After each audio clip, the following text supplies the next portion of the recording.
What say, folks? What say? Welcome back again to the House That Never Sleeps, and welcome to the show. What do you say we set this Taylor guitar up today?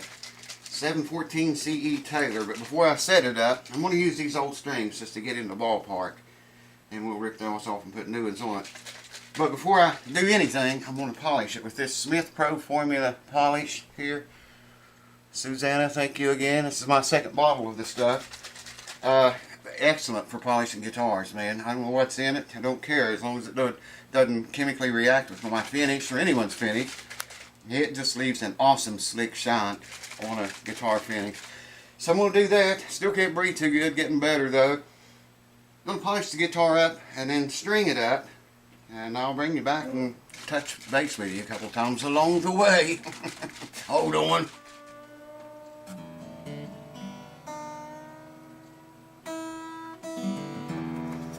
Okay, now let's try reading. Yeah, that's better. I can feel that. It's a little bit tight on that first string. But we'll have to put some neck relief into this, and that's going to change the nut action. In fact, let's check the neck relief right now. The neck looks, just eyeballing down the neck, it looks like it's straight. Looks like there's no relief whatsoever in there. We can't get a proper setup. Well, you could, but I know people that play on a perfectly straight neck, but man, they are light-handed. Alright, that truss rod, I'm going to come down here to about the 17th fret, because the truss rod don't come any farther than that. Nothing's going to happen back there to it. So let's check. Yeah, see, there's no neck relief there. Shoving that string up big time. Well, let's just try it and see. It'll be the same result. Yeah. Yeah, there is no neck relief around here. Look at that. Won't even go under there. No, I can force it under there, but it's lifting the string big time. So the first thing we got to do right now, we got to find a wrench. And I'll bring you back and we'll adjust that rod. I got some tips on you for you on that. Hold on. Here's what I was going to show you. Under string tension, we can loosen the truss rod without any damage or breaking it. That's a 1/4 inch, by the way. But I just want to show you if it's seized up or not. Sometimes, if it's not been adjusted for a while, you'll hear them crack. Now, this is not. Turn very smoothly. And I figured it would do that, and I'll be able to show it to you, let you hear what it sounds like when they break loose. But it didn't do it, so let's check for neck relief again. Sure, I got my 12,000 out here, and it is 17th fret, because the truss rod don't do anything after that. Check that out, man. It's a little bit tight, but it goes in there, and it wouldn't do that before. I probably loosened that truss rod a good half a turn. Yeah, you can hear just a rust on this thing skimming the string. That one a little bit tighter. It's not lifting the string though, not at all. Not at all, not at all, not the least.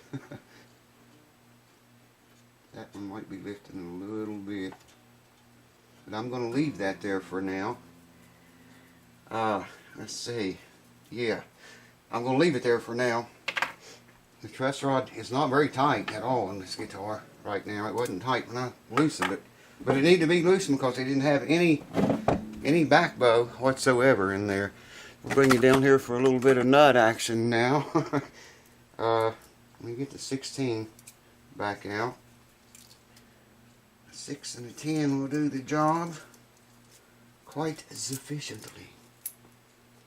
Make sure that 7's not in there again. Boy, that's so close, man.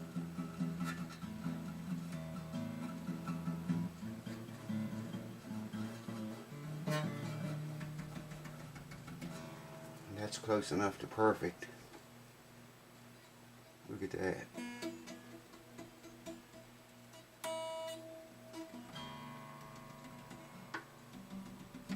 Excellent. If I can get it under the third one. Yeah, look at that. No, it's perfect. 16,000 exactly. Well, that's what I had wrote down. On the string action now, I had 7/64 low E and 6/64 on the high E. So let's check that out now and see what we got to do to get that lower. It's got to be lower than that. That's way high, man. High E is 6/64, a little bit more than that now because we put neck relief into it, made the action higher. And a little bit more than 7/64. Wow, that's pretty high. So we'll measure in thousandths here to figure out how much we want to lower the saddle down.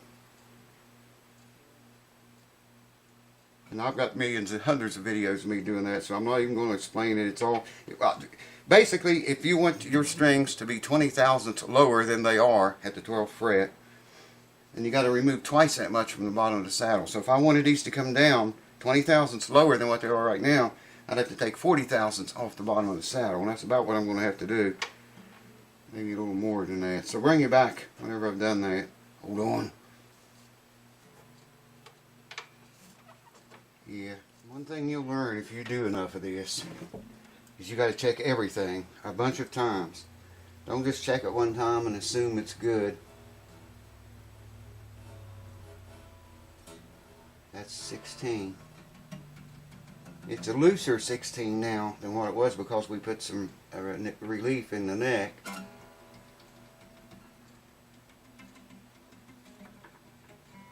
That third string's way looser than it was. It's still a little less than 16 though, but that's perfect, man. That is excellent. I'm going to argue with that. Let me back you off a little bit. Bring you out here where you can see what the score is. There you go, I think.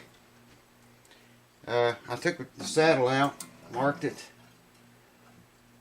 removed material from the bottom. I took a little bit more off of the high E side than I did the low E side because you want those strings a little bit lower action on those than what you want on your wound strings. Alright, you got 12 thousandths here now. Let's see if we maintained our 12 thousandths neck relief. Down here where I can really see that. Now that one's a little bit tight there, and that one's tighter. That one right there is it, man. 7th fret. That's it. We got 12 thousandths neck relief. The guitar didn't have, I don't know why. The owner told me that someone had redone the frets on this. That's why they don't need anything now, I would assume. But if that person set this guitar up, they really, it was a funky job they did. Like I say, it had a straight neck, maybe a little bit of back bow. I think it was this, I don't remember if it was this one or that Simon Patrick. I could rock the entire straight edge on the board. I can't remember which guitar it was, but it just had a funky setup. Like I say, the action was 7/64 on the low E and 6/64 on the high E. That's pretty high action. Alright, get this out of there. Quick release. I like that thing. Those capos are nice. Page makes them. They're called, here's, let me show it to you. Got the little button right there. Right there. And you have the capo on and tight. All you got to do to take it off is just hit that button and it's loose. Oh man, pick that thing up wrong every time. Wow, big improvement.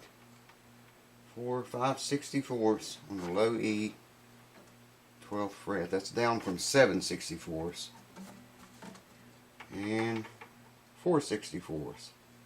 That's down from 6/64. That's what I was talking about, having to remove a little bit more from this high E side to get it to be lower than the low E was, the action. And it came out perfect. That's just as perfect as you could get, man. 5/64, 4/64. Yes, sir. I put on new strings too, by the way.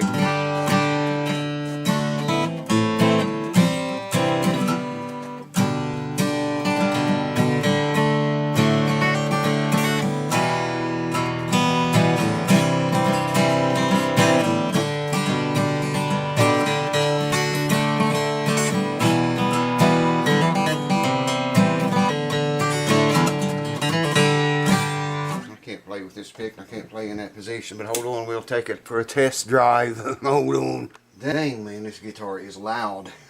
Big time loud. It's way louder than my Martins. Either one of them are. Alright, it's not, we're not going to hear it yet. I'm going to check the intonation. And that was in tune. I'm not going to bore you with all of this, but bring you on for a little of it. I can't talk because the thing's picking my voice up. Look at that.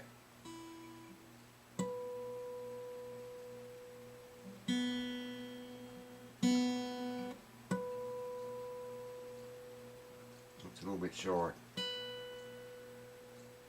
So that second string note's a little bit flat. It's already got a compensated saddle on it, and you ain't going to be able to take any more off of it, so that's about as close as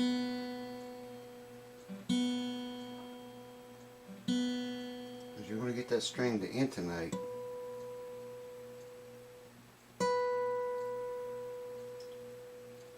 Two cents flat.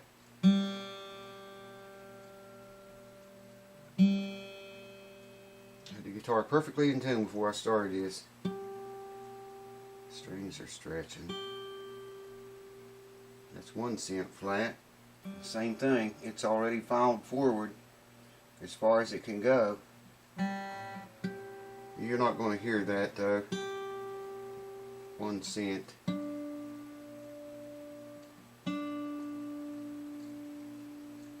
That one's fluctuating between 1 cent and flat and on. Here's what we put on it, by the way. These are acoustic guitar strings, musician's gear, 12 to 52. That's what the same gauge it had on it, but I think they were D'Addario or D'Addario, however you pronounce it where you live. I want to get the camera in hand in a minute before we hear it. That one's dead on the money. And show y'all something.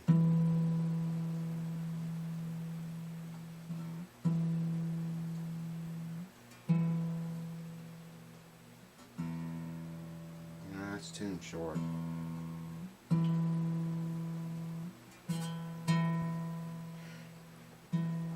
Fluctuating from dead on to about 1 cent short. This compensated saddle was already, there's nothing I can do, man, to get that any closer than that. I was looking at the sound hole looked bigger to me in that guitar than my Martins are. And I just grabbed this ruler and stuck up there a few minutes ago, and sure enough, that's a 4-inch sound hole. I thought it looked bigger.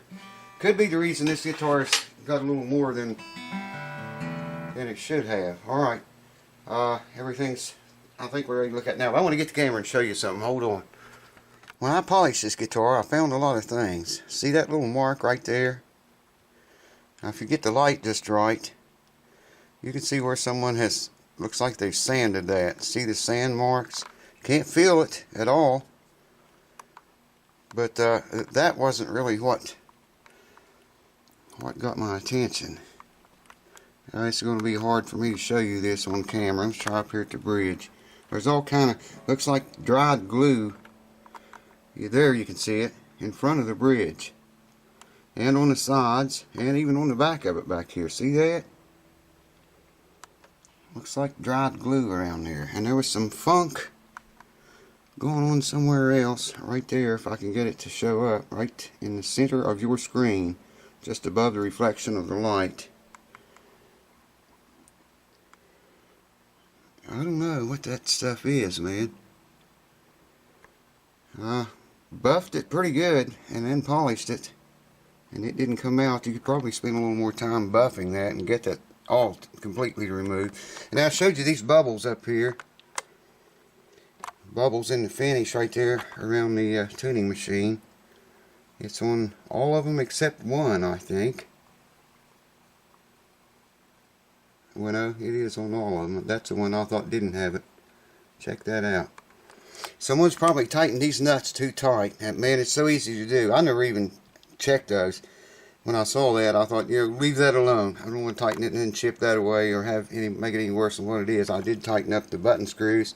If you remember, the phantom buzz was this key right here. The button was loose. It's got a little rubber, a little plastic O-ring in there. See that? And it wasn't even seated up against the O-ring. If someone checked it, they probably thought it was tight because the screw was so hard to turn, even loosening it. And the third key was the same way. The screw was very hard to turn, even loosening them. So whoever checked those probably thought, you know, they're tight. But this one, well, neither one of them was. Actually, they were all a little bit loose. If someone's over-tightened them and did that, got to be, I've seen that happen an awful lot. See that bubble in the finish? It's a fairly easy fix, but it can go wrong like most things. Alright, I'm going to wipe those keys off. I see fingerprints all over them. So I'll wipe them off real quick and we'll listen to it.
I can't believe how loud this guitar is.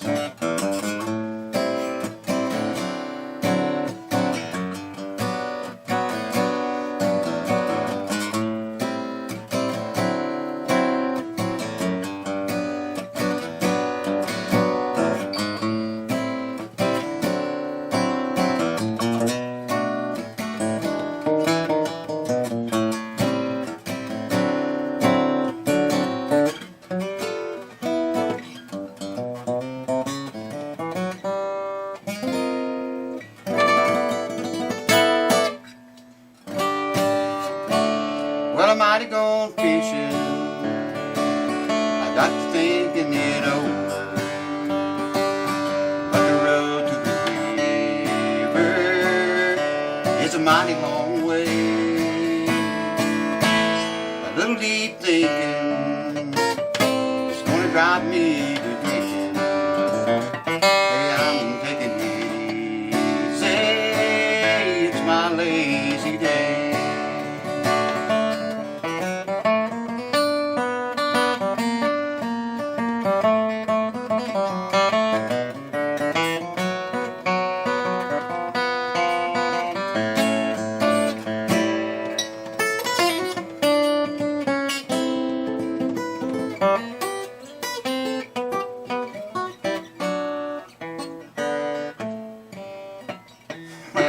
I'm lost. Alright.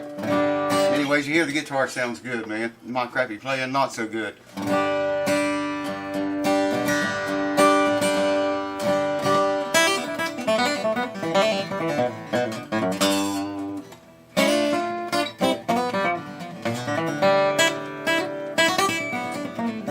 I haven't been working on my flat picking lately. I can't slide, man.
little Alice Cooper for you.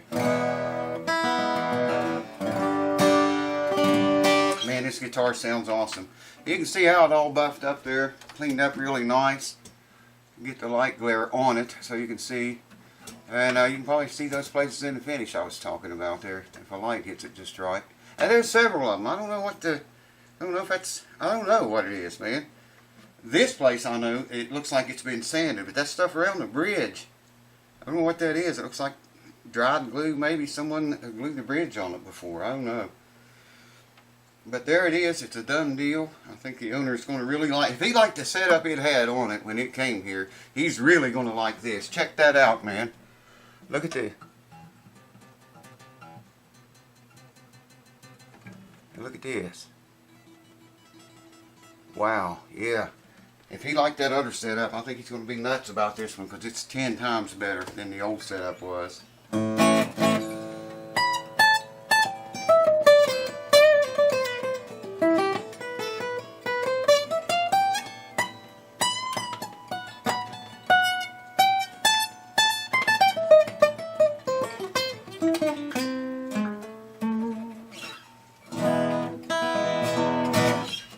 Anyways, there you go, folks. You might see this guitar again. I don't know. It's ready to go home right now. But I would like to keep it a few days because we had the stress removed from it for a good while. And anytime you have the stress taken away from a guitar that long and then you put it back on there, it's going to change, you know. And this one will change, I guarantee you. In the next 3 or 4 or 5 days, it's going to settle down and go through a lot of changes. So I'm going to talk to the owner, see if he'll let me keep it for at least another 3 or 4 days and just watch it, recheck everything. Maybe I'll bring you back for that. I don't know. You know what the settings are from this video, or they are right now. So if I do bring you back, and you'll see how much it settled down, what changed. I'll show that. I will show it. When I check it, I'll show it. So you will see it again, yeah. Thanks for watching, guys. Cheers to you. Wow. Taylor 713 CE sounds awesome, man. This guitar just shakes almost out of your lap when you play it. That's the sign of a good acoustic guitar, when you feel it vibrating in your belly and your teats. And you know that guitar is a keeper, man, because they don't all do that, especially cheaper guitars. Well, once in a while they do, but not very often. Cheers, thanks for watching. See you soon. Woo! It's the Boogity Bob.